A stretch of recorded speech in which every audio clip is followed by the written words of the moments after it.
हाँ, hello masters. Last term पर हम क्या बताए थे? लाइटनिंग बताए थे, लाइटनिंग और थंडरिंग बताए थे। अब लाइटनिंग थंडरिंग के जो साइड इफ़ेक्ट्स हैं उनको भी थोड़ा जान लेते हैं। ये सारी चीज़ें हम कहाँ डिस्कस कर रहे हैं? स्टैटिक चार्जेस और स्टैटिक चार्जेस से होने वाले जो इफ़ेक्ट हैं उनको डिस्कस कर रहे हैं। जैसे ड्राई हेयर में जब हम लोग जो है काम्बिंग करते हैं तो उसको तो ऐसे घर पर अपना देखते रहते हैं, उससे तो कोई ख़तरा नहीं होता है, कोई दिक्कत नहीं होती है। दिन भर आप ड्राई हेयर पर अपनी काम्बिंग करते रहें और पेपर को जो है टच करते रहें, ठीक है, पेपर को अटैक करेगा, लेकिन उसके कोई और साइड इफ़ेक्ट तो है नहीं। अच्छा, अब देखिए वही स्टैटिक चार्ज अगर लार्ज स्केल पर कहीं पर प्रोड्यूस हो जाए तो उसके क्या साइड इफ़ेक्ट हैं, उसी में हम लाइटनिंग थंडरिंग ये सब समझा रहे थे। तो उसी को थोड़ा और डिटेल करना चाह रहे हैं, ठीक है। उसमें और हम बताना चाह रहे हैं कि क्या और चीज़ें आएंगी हमारे सामने, ठीक है। जैसे इसका जो स्टैटिक चार्जेस के जो और लार्ज स्केल पर जो इफ़ेक्ट्स हैं उनके बारे में जानना चाह रहे हैं। तो जैसे लाइटनिंग हमने बताया, लाइटनिंग और थंडरिंग का पूरा प्रोसेस हमने लास्ट लेक्चर में बताया था। आज हम बताने जा रहे हैं कि लाइटनिंग से हमें इंसानी जीवन पर क्या प्रभाव पड़ता है, थोड़ा उसको हम लोग देख लेते हैं। तो जैसा कि लास्ट टर्म पर हम लोग डिस्कस किए थे, जैसे ये ग्रुप ऑफ क्लाउड्स है, ग्रुप ऑफ क्लाउड्स में हमने बताया कि यहाँ जो है पॉजिटिव चार्जेज यहाँ आ जाते हैं और यहाँ नेगेटिव चार्ज आ जाते हैं। ये अर्थ के करीब जो है जब एयर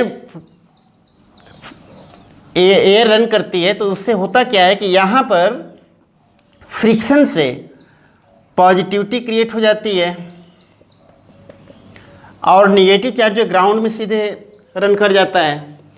ये निगेटिव चार्ज जो तेज़ी से यहाँ रन करने लगता है, इसकी वजह से लाइटनिंग और थंडरिंग का प्रोसेस शुरू हो जाता है। उसमें कितना टेम्परेचर, कितनी करंट, कितना वोल्टेज जनरेट होता है, ये सब हमने बता दिया था। अब देखिए इससे रिलेटेड हम बताने जा रहे हैं लीचेन वर्क क्या होता है। लीचेन वर्क,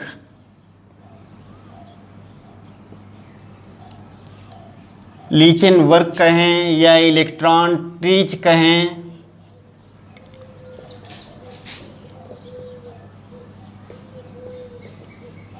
लीचेन वर्क कहें चाहे इलेक्ट्रॉन ट्रीज कहें, चाहे हम इसको क्या बोल दें, बीम ट्रीज और बीम ट्रीज,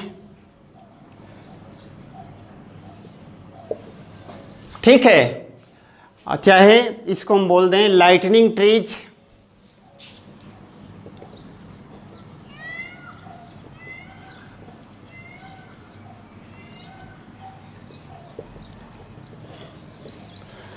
ठीक। यहाँ पर लाइटनिंग केस में क्या होता है, स्टैटिक चार्जेस जहाँ कहीं पर मान लीजिए कि कहीं पर लाइटनिंग स्ट्राइक हुई और वहाँ जो है स्टैटिक चार्जेस काफ़ी अमाउंट में आ जाते हैं, उसकी वजह से स्टेप पोटेंशियल जनरेट हो जाता है, इसके अराउंड स्टेप पोटेंशियल जनरेट हो जाता है। और जब लाइटनिंग स्ट्राइक होती है तो ऐसा नहीं होता कि सीधे हमारे सर पर स्ट्राइक करती है, ऐसा कुछ भी नहीं है। लाइटनिंग स्ट्राइक में होता क्या है कि अगर लाइटनिंग स्ट्राइक किसी पर्टिकुलर प्लेस पर हो रही है और उससे कुछ दूरी पर हैं तो स्टेप पोटेंशियल की वजह से हम तक जो है ये खतरा आ जाता है और हमारे ऊपर जो है लाइटनिंग स्ट्राइक हो जाती है। तो स्टेप पोटेंशियल क्या, जैसे यहाँ कहीं पर अगर स्टैटिक चार्ज है तो उसके अराउंड जो है अच्छा खासा पोटेंशियल जनरेट हो जाता है, इलेक्ट्रिक पोटेंशियल जनरेट हो जाता है। और जैसे जैसे डिफरेंस बढ़ता जाता है, जहाँ पर कंडेंस्ड चार्ज उससे थोड़ा हम दूरी पर जाते जाते हैं, वैसे वैसे वहाँ पोटेंशियल जो है डिक्रीज करता जाता है और ऐसे में पोटेंशियल डिफरेंस डेवलप हो जाता है। और पोटेंशियल डिफरेंस के डेवलप हो जाने से इलेक्ट्रिक का कंडक्शन शुरू हो जाता है और ऐसे में जो है हम एक अच्छे खासे कंडक्टर हैं, हम कहीं पर दूरी पर रहते हैं तब भी वहाँ तक आने का खतरा होता है और इस तरीके से हमारे ऊपर जो है लाइटनिंग स्ट्राइक हो जाती है। लाइटनिंग स्ट्राइक से जो साइड इफ़ेक्ट्स हैं उसको हम क्या बोलते हैं, लीचेन वर्क एक बड़ा इंपॉर्टेंट साइड इफ़ेक्ट है। जैसे कब ज़्यादातर तो डेथ हो जाती है, कार्डियो पल्मोनरी उसके वजह से, अरेस्ट की वजह से डेथ हो जाती है। अगर हम बच भी जाते हैं तो उसमें होता क्या है कि हमारे स्किन जो है काफ़ी हाई टेम्परेचर और प्रेशर की वजह से यहाँ से स्किन निकल जाती है, और उसको हम लोग नाम देते हैं लीचेनबर्ग और इलेक्ट्रॉन ट्रीज और बीम ट्रीज और लाइटनिंग ट्रीज। ये हमारे बॉडी पर टैटू माफिक दिखता है। ये इमेज आपको इमेज में दिखेगा भी, टैटू माफिक दिखता है, ठीक है। इसीलिए नाम इसका दिया गया लीचेनबर्ग और इलेक्ट्रॉन ट्रीज और बीम ट्रीज और लाइटनिंग ट्रीज। अब इससे बचने की क्या सेफ्टी मेजर्स हम क्या यूज कर सकते हैं? सेफ्टी मेजर्स हमें क्या फॉलो करना है? लाइटनिंग और थंडरिंग अगर हम कभी हमें फेस करना पड़े तो हम क्या सेफ्टी मेजर्स फॉलो करें? तो सेफ्टी मेजर्स में है कि खुले में हमें दौड़ना नहीं है। अगर हम दौड़ेंगे तो क्या होगा, फ्रिक्शन से यहाँ पर जो है स्टैटिक इलेक्ट्रिसिटी जनरेट हो जाएगी। किस पर? ग्राउंड पर। पॉजिटिव चार्जेज आ जाएंगे, नेगेटिव तो सीधे ग्राउंड में चले जाएंगे। और ऐसे में जो है, और यहाँ जो है नेगेटिव चार्जेज है थंडरिंग लाइटनिंग की वजह से, और वो तेज़ी से हमें जो कंडक्टर बना देगा। एक खतरा ये हुआ। जैसे दुधारू पेड़ वगैरह हैं, जैसे बरगद का पेड़ है, बनियान ट्री, इस सब पेड़ों के नीचे या किसी भी पेड़ के नीचे, हरे पेड़ के नीचे नहीं खड़ा होना है, क्योंकि अच्छा खासा कंडक्टर होता है वो, ठीक है। और क्या नहीं करना है? बरगद का ट्री जैसे बनियान ट्री के नीचे क्यों नहीं खड़ा होना चाहिए? क्योंकि ज़्यादातर क्या है उसमें जो है, मतलब दुधारू पेड़ है तो वो ज़्यादा अच्छा खासा कंडक्टर है, अर्थ से कनेक्टिविटी उसकी ज़्यादा है, इस वजह से वहाँ पर जो है कंडक्शन ज़्यादा तेज़ी से होगा। अच्छा, तो आप कहेंगे कि वहाँ कंडक्शन होगा तो हमें क्यों, हमारे ऊपर क्यों ऐसा असर पड़ेगा? स्टेप पोटेंशियल काम करेगा वहाँ। इस जो भी साइड इफ़ेक्ट्स होता है स्टेप पोटेंशियल का होता है। जिस पर्टिकुलर प्लेस पर गिर रहा है वहाँ पर जो है स्टैटिक चार्ज जब डेवलप हुआ तो उसके आसपास जो है स्टेप पोटेंशियल जनरेट हो जाता है, और स्टेप पोटेंशियल की वजह से हमारे ऊपर खतरा होता है। डायरेक्ट हमारे सर पर थोड़ी आके बिजली गिरती है। अच्छा, और क्या नहीं करना है? ये नहीं कि अब इस लाइटनिंग और थंडरिंग हो रही है, हम खिड़की से बाहर ऐसे खड़े होकर देख रहे हैं, ठीक है, तालाब के किनारे खड़े होकर के बात कर रहे हैं, मोबाइल से बात कर रहे हैं। क्यों? मोबाइल से अगर बात करेंगे तो टावर से कनेक्टिविटी है, सीधे हमें ही खतरा हो जाएगा। ये नहीं कि छत पर जो है मुख्यमंत्री मॉडल जो है टहल के बातचीत कर रहे हैं, ठीक है। तो खुले में कई लोग साथ में जो ऐसे टहलने लगते हैं, हाथ में हाथ मिला करके, ठीक है, ज़्यादा मतलब फ्रेंडशिप शो करने की कोशिश करते हैं। तो ऐसे में क्या करना है, हमें कम से कम जो 100 फीट्स की दूरी पर बैठना चाहिए। नहीं तो हम अगर आसपास बैठेंगे, आसपास खड़े रहेंगे तो अच्छा खासा कंडक्टर हम ही बन जाएंगे, और पूरे जितने लोग हैं साथ में एक ही साथ साफ हो जाएंगे, ठीक है। और कैसे, जैसे मान लीजिए आपके दिमाग में ये भी आएगा कि एरोप्लेन में अगर चल रहे हैं तो कोई बात नहीं, कोई खतरा नहीं है। अब कहेंगे क्यों खतरा नहीं है? एरोप्लेन में इसलिए खतरा नहीं है कि वो क्या है, एक तरीके का सेल है, अंदर जो है खोखला है, हालो है, और बाहर जो है उसकी स्ट्रक्चर इस तरीके से है, उसकी शेपिंग की गई है, डी एल्यूमिनियम से बनाते हैं, ठीक है। जिससे उस पर होता क्या है, अच्छा खासा कंडक्टर है, और जैसे ही चार्ज उस पर स्ट्राइक करेगा वो पूरा उस पर डिस्ट्रीब्यूट हो जाता है। कार में अगर बैठ जाएं, कार की शीशे अगर बंद करके बैठ जाएं, कोई खतरा नहीं होगा।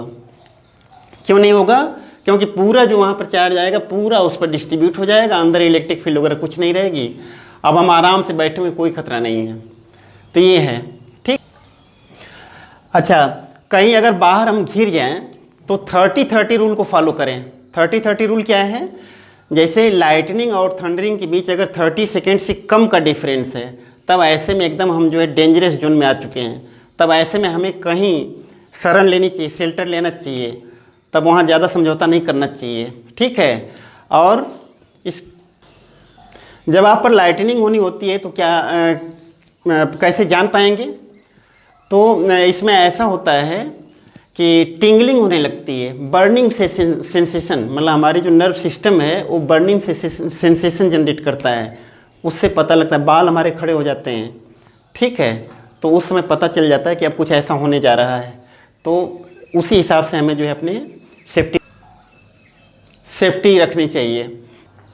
अगर आप ग्राउंड में घिर जाएं, एक खुले आसमान में के नीचे घिर जाएं, तो क्या करना चाहिए? तब आपको जो है ये कानों को बंद करके अच्छी तरीके से और बैठ जाना चाहिए। स्टैटिक चार्जेज या स्टैटिक इलेक्ट्रिसिटी का एक खतरा तो हम लोग देख चुके हैं। अब दूसरे खतरे की बात करने जा रहे हैं। दूसरा खतरा क्या है पॉसिबल है, जैसे टॉल बिल्डिंग्स होती हैं, ऊंची ऊंची इमारतें होती हैं, वहाँ भी लाइटनिंग का खतरा होता है।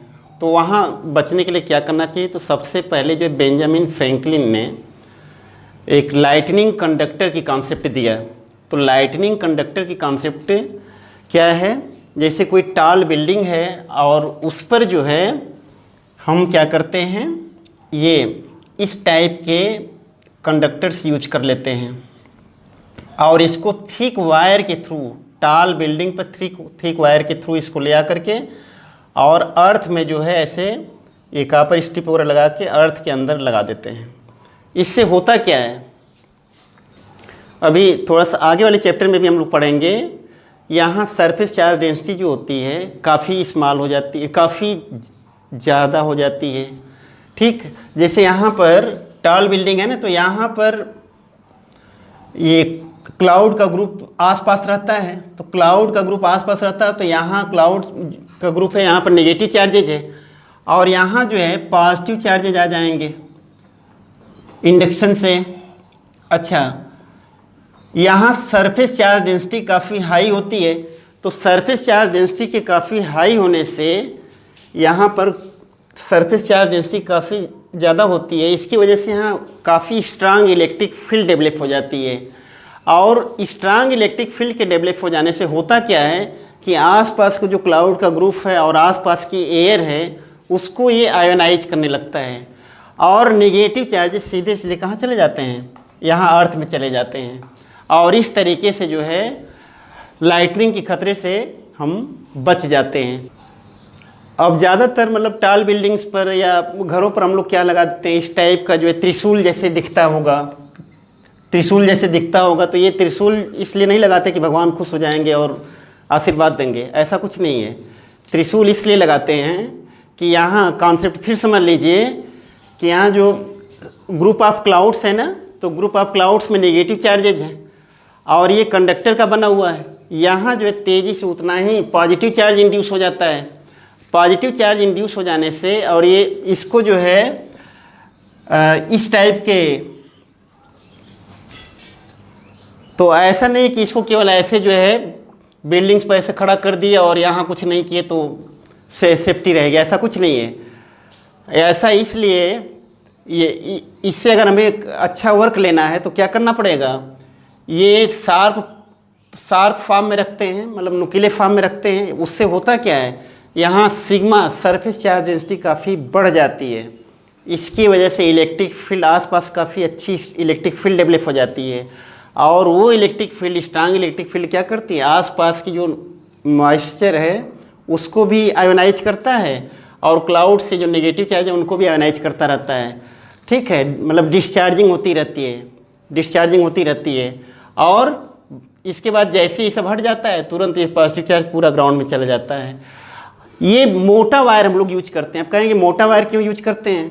थिक वायर यूज करने का कारण इतना आप जान रहे हैं कि रेजिस्टेंस थिक वायर के केस में क्या होता है, रेजिस्टेंस के लिए फार्मूला होता है रोयल पाने होता है।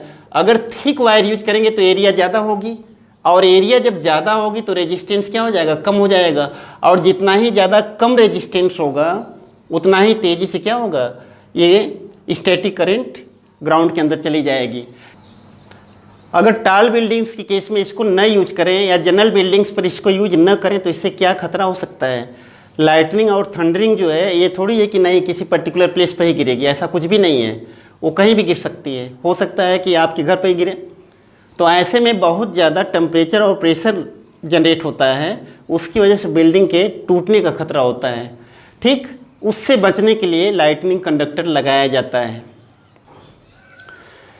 एरोप्लेन्स के जो स्पेशल रबर टायर्स होते हैं उनको हम स्लाइटली कंडक्टिंग बनाते हैं। ऐसा क्यों?